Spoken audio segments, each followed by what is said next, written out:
Are you looking to save time and increase efficiency on your job sites? Struggling to keep up with the latest technology trends? Modern technology might be the solution you've been searching for.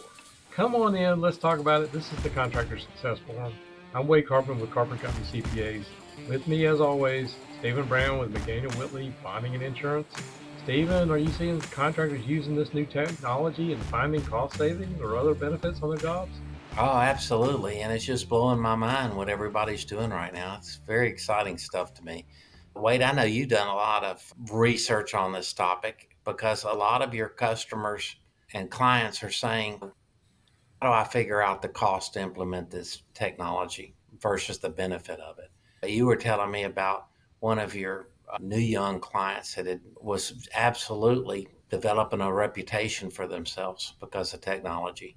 Yeah, sort of got interested. A new client came in and he had a bonded job, his grading job, and he had invested in getting all this GPS equipment, heavy equipment. I wasn't even aware that some of this stuff existed, but the GPS and like these autonomous computer programs that can actually run bulldozers and skid steers and excavators remotely. And basically, he got in and got out of this job in like 4 days, which was supposed to take 2.5 weeks. And obviously, when you can do that, he underbid everybody, but he was actually able to pull it off. And so everybody was amazed at that. And we started talking about how expensive the technology is. In his case, it can be over $100,000 to put on these GPS systems on a bulldozer and all the technology that goes with it. But he's telling me, like, hey, I can grade something in one pass and I can do it in fewer steps. So that's where I started getting really interested in this and just wanted to kick around some of the case studies I found. Go ahead, Wade. Okay. Like I said, again, that was pretty interesting to me. I started going through, and there's so much to talk about with the technology. And a lot of times on this program, we talk about technology from the standpoint of time clocks and stuff like that, tracking your people. But they've taken this stuff like GPS and automation and even autonomous dump trucks that can actually move the materials without having to have somebody on site. And so I just wanted to walk through a couple of real world case studies that I found and then talk about some of this technology because I know if it's interesting me, I'm guessing there's a lot of our listeners that probably were interested in the same thing too. There was one here that basically put in some asset management, some technology that does maintenance and tracks the maintenance, safety. In that their particular, I'm trying not to give names here because I actually have names here, but in their case, they found that it reduced their downtime by 20%. The proactive maintenance cut repair costs by 15% and actually improved their billing accuracy by 10%. So they saved quite a bit and were able to be a lot more efficient by doing so. Wade, I'm sorry to interrupt you, but you mentioned the percent of savings they had by implementing this technology. They could only figure that out after the fact, right? How do you make a decision on this technology purchase? You may be afraid that it's technologically obsolete. How long can I expect this technology to pay off? Yeah, that's part of what we're probably going to get into today because what's the ROI? If you're going to put $100,000 extra into a dozer or something like that, what's the payback period? And I've got a few case studies. We're going to talk about that as well. Oh, So good. Okay. we've got another one that actually, this was a similar project that I've mentioned for that young man that did that. But basically, they implemented some of this GPS tracking and automation stuff. And it was the same thing, about 4 days for a job that should have taken about 2.5 weeks. And the cost savings they tracked was 26,000 for the first job. And then they also reduced the need for surveyors by 30%. So they saved that cost as well. And what I'm understanding is some of these modern systems can actually grade something out in one pass and actually get your grade properly done and even not have to come back and have surveyors check their grades and stuff like that. So fewer people on the job means less labor hours. It also means more safety. I mean, because they're not out there walking around this equipment. That makes sense? Absolutely. You see these robotic brick placing masonry machines. You see robotic equipment on treads that literally print out the blueprint, the layout of your building on the foundation. itself. It's amazing what technology can do. Yeah, and I know we recently did one on theft on the job site.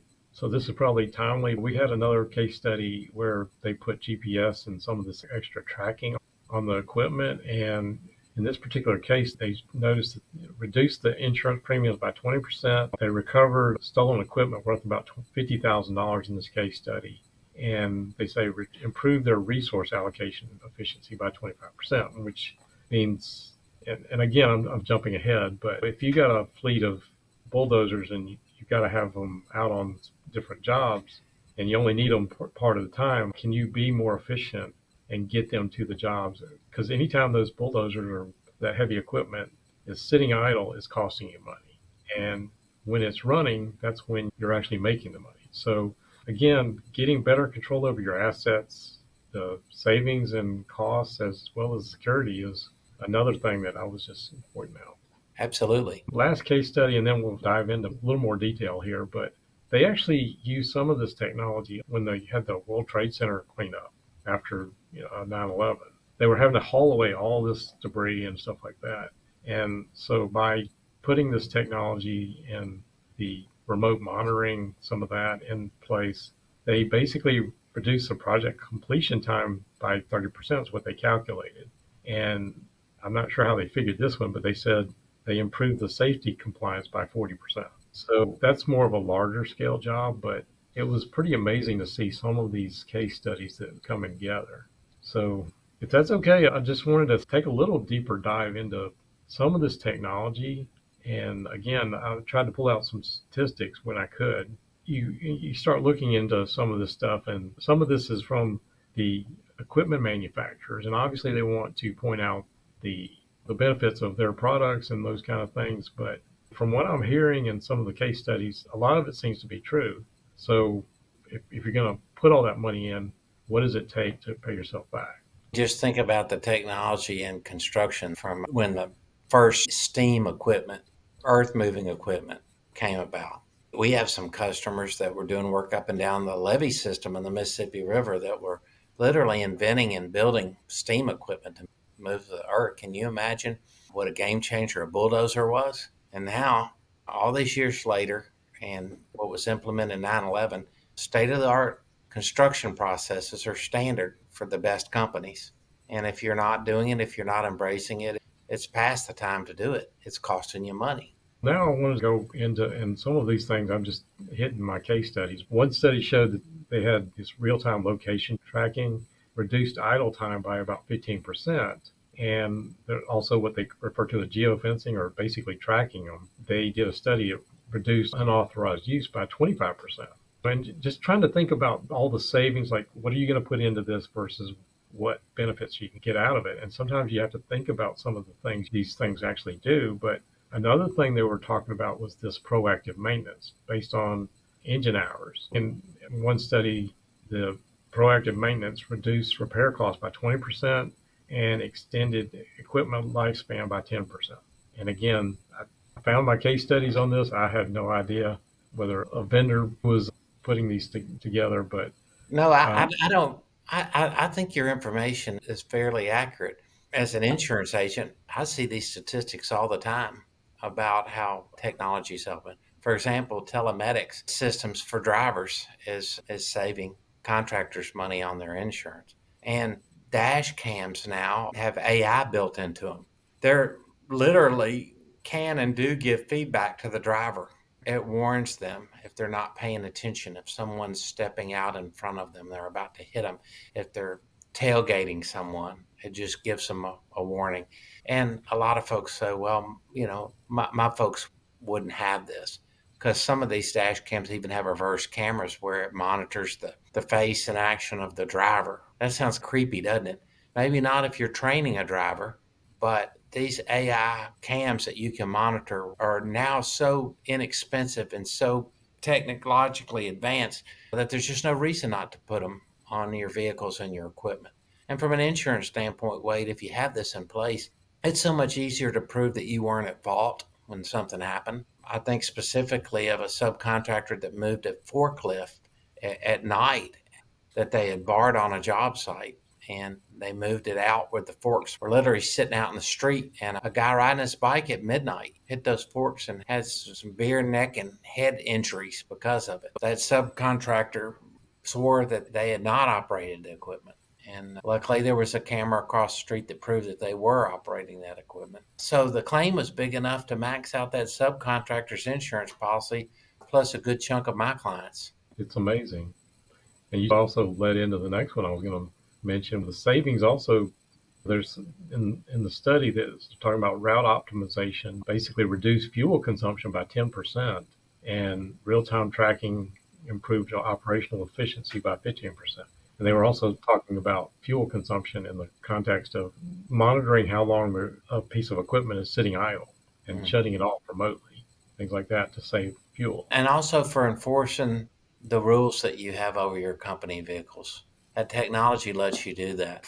Folks taking a dump truck, leaving it running in a parking lot while they duck in a convenience store to grab something, that's against every company rule there ever was. I guess I could see why. Being able to know when that happens in real time, getting alerts about it, is a huge way to protect yourself.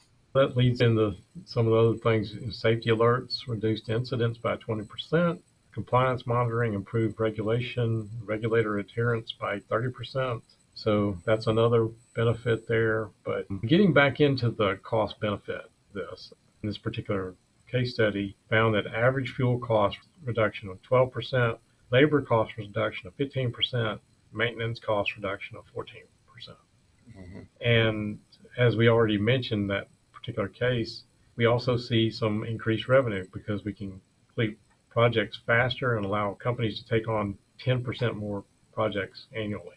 Again, I've got all these different case studies, but there's so much of this technology that I didn't know existed. There's GPS and 3D control systems where they're precise grading, contouring roads. You had already mentioned, I think, bricklaying and sometimes concrete pouring can be done remotely. And I've seen some of these autonomous things, essentially 3D printing concrete buildings now. Some of that technology is really coming into play. There was another project, this one I was talking about here with this highway project. They supposedly completed it 60% faster and had significant cost savings. I don't have a number on those cost savings, but they apparently have autonomous construction bulldozers and excavators. And I saw some case studies on that. But in this study, they were talking about 50% improvement in productivity and a 20% labor cost savings. So I feel like I'm running through all these different case studies, and a lot of them sound redundant, but no, they don't. Just over and over again, Wade, you're just showing the practical numbers of implementing technology. And once you implement the technology, there's no going back from it. You either love it or you hate it. And I can just say that there's just some things that if you're not doing now, you have to be doing, or you won't be able to stay in business. And again, one other case study I was going to throw out there, using drones for site surveys and some of those kind of things. And basically what they're seeing, I think a lot of our contractors know that, saving survey time reduced by 75%. And then they have the cost savings of labor and equipment. I think drones are being used more and more. Absolutely. Had a client send me drone footage of the progress of one of their construction projects that I was able to enjoy and send on to their bond underwriters. They were thrilled to get that information.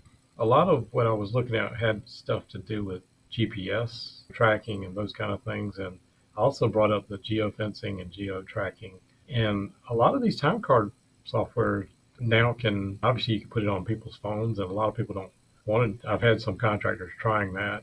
But when they have put some of these things in place, what they're seeing is automated time tracking improves payroll accuracy and reduced administrative costs by 30%. And then in this particular case, I was looking at the time logs decrease payroll discrepancies or time card padding or whatever you want to call it, saving up to 10% labor costs.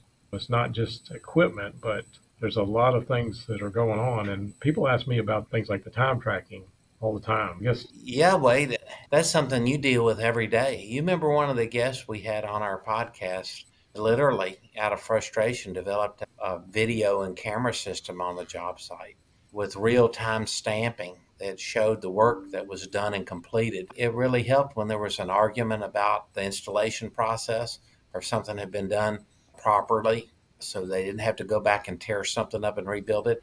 And it also was proof of certain change orders being completed for that contractor to protect themselves. Yeah, it's amazing what you can do with that. And I know that was almost 3 years ago now. And a lot of these construction software or these add-on software products that tag on to QuickBooks Online or something like that for contractors, they actually build stuff like that into them where they can upload the pictures. But the problem is you got to force the people on the job site to do them. If they don't do them, having the technology does no good. So that's another thought on putting this stuff in place. But like I said, I think just wanted to hit the high notes today, and I feel like I throw case studies out, but you do really need to do your due diligence on this stuff. And I thought I had pulled out, but apparently I don't have in front of me the ROI on, say, $100,000 invested into a new bulldozer, or you can retrofit some of the older equipment with this stuff. And they were seeing some of the payback periods can be as little as 6 months to a year, and sometimes it's more than a year, but it depends on how much that equipment's being used and how you're making the best use of it. You're right. Time is money and your reputation is everything. So, what a great story of this young man who built up his business, invested in the technology, and is just rocking it out there right now. Yeah, I'm sure if you go to any of the trade shows in the utility contracting industry, the equipment people are right there wanting to tell you about it. If you've got any thoughts or feedback on what we discussed today, we're always happy to answer your questions. If you've seen some cost savings by implementing some of these things, just drop them in the comments. We'd love to see it. Thank you for listening to the Contractor Success Forum. Check out more information at contractorsuccessforum.com or on the Carpenter CPA's YouTube channel for more information. We'd appreciate it if you consider liking, subscribing, and follow us every week as we post a new episode. And we will look forward to seeing you on the next show.